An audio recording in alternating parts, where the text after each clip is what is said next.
Bonjour à tous, aujourd'hui nous retrouvons avec Fabrice Caro, le propriétaire du restaurant français Côté France situé à Venice Beach. Fabrice a gentiment accepté qu'on vienne l'interviewer pour apprendre à le connaître, nous parler de son expérience en Floride et de son restaurant.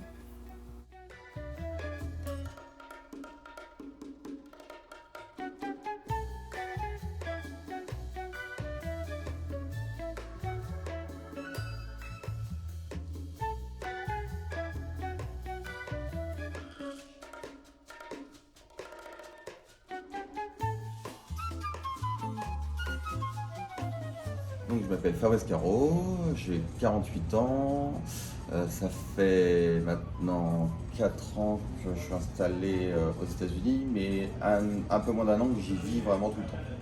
Avant, je faisais des allers-retours France-États-Unis pour gérer le restaurant. Et j'avais un associé sur place.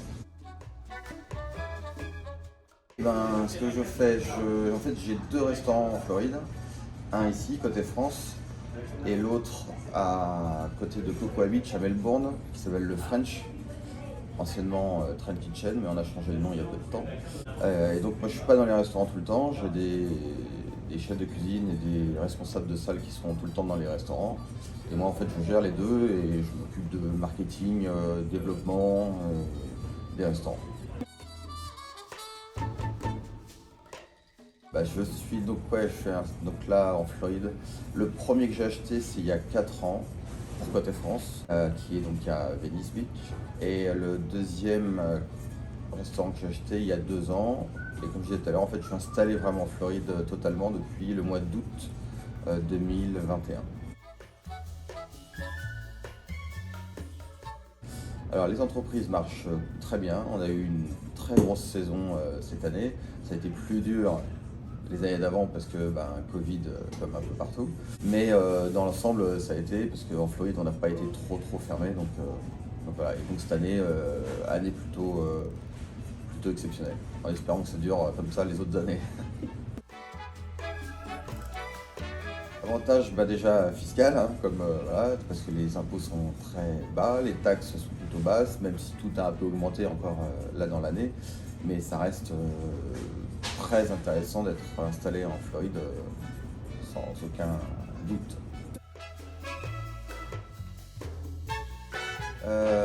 Comment bien se développer en Floride? Alors en tout cas c'est un peu bizarre parce que c'est vrai que moi j'ai 2 endroits. J'ai ici Venise qui est très saisonnier, à l'inverse de Melbourne qui fonctionne toute l'année. Donc c'est vraiment 2 axes de travail différents parce que pour se développer sur Melbourne, Cocoa Beach et compagnie, c'est un peu plus facile entre guillemets. Sur Venise, la partie la plus dure c'est la hors saison où pour se développer justement il faut là justement travailler beaucoup sur marketing, communication et compagnie. Après se développer vraiment pour faire, parce que moi après je voudrais faire d'autres restaurants, comme partout, hein, c'est juste une histoire de financement. Et voilà quoi, c'est du moment qu'on a le financement, après on a de la chance d'être français et d'avoir un peu, en tout cas moi pour ma partie la restauration, plus de facilité à se développer parce que la restauration française est bien aimée en Floride.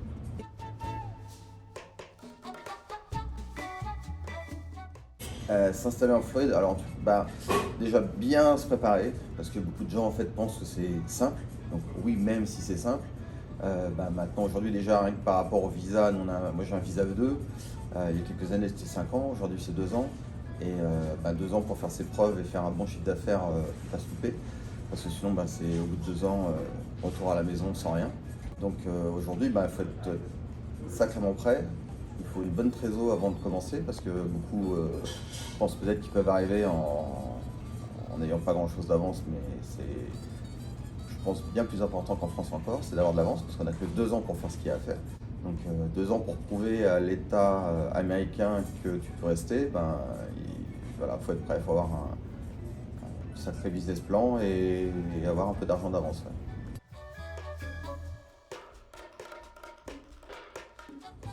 Alors que ce soit en Floride ou partout, de toute façon, c'est juste être prêt, c'est juste être du métier. Parce que aussi plein de gens pensent, parce que c'est vrai que beaucoup viennent en Floride avec un E2 et pensent que la restauration c'est un peu l'Eldorado et que c'est facile de monter un restaurant. Non, quand on est restaurateur, on peut monter un restaurant. Quand on est coiffeur, on monte un salon de coiffure. Et c'est pas parce qu'on a vu que ça marchait bien qu'on peut le faire. Parce qu'encore une fois, 2 ans. 2 ans pour pouvoir se préparer, quoi. Et que ça marche. Donc, pour mieux de la restauration, ouais. Sinon, ben, encore une fois, c'est retour à la maison, quoi.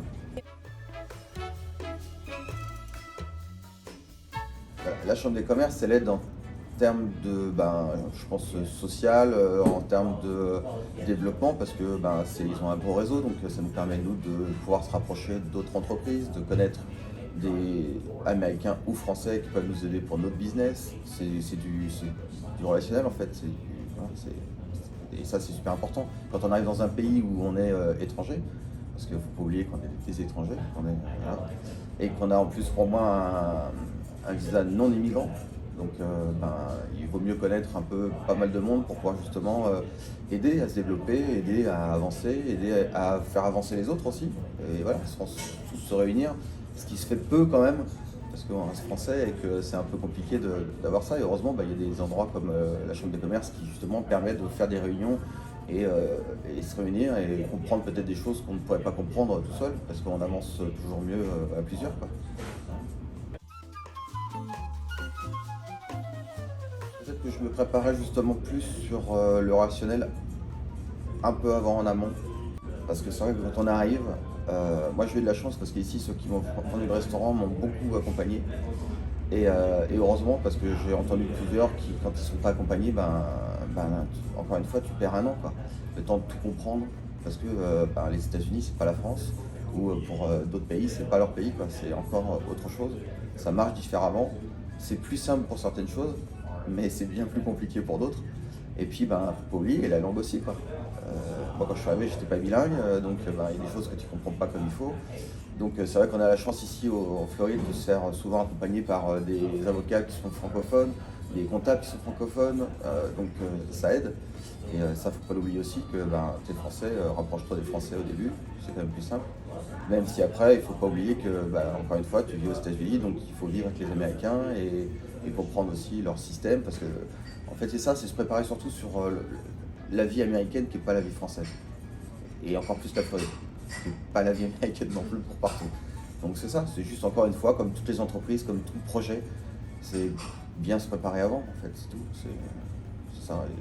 Et donc ce qu'il faudrait que je change, c'est peut-être oui, connaître plus le marché, encore plus le marché américain, que ce que j'ai fait quand je suis arrivé.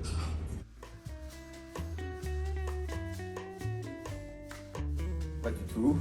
Alors après, moi, j'ai pas quitté la France pour quitter la France. J'ai quitté la France parce que je voulais venir aux États-Unis, parce que j'ai vécu il y a 20 ans aux États-Unis.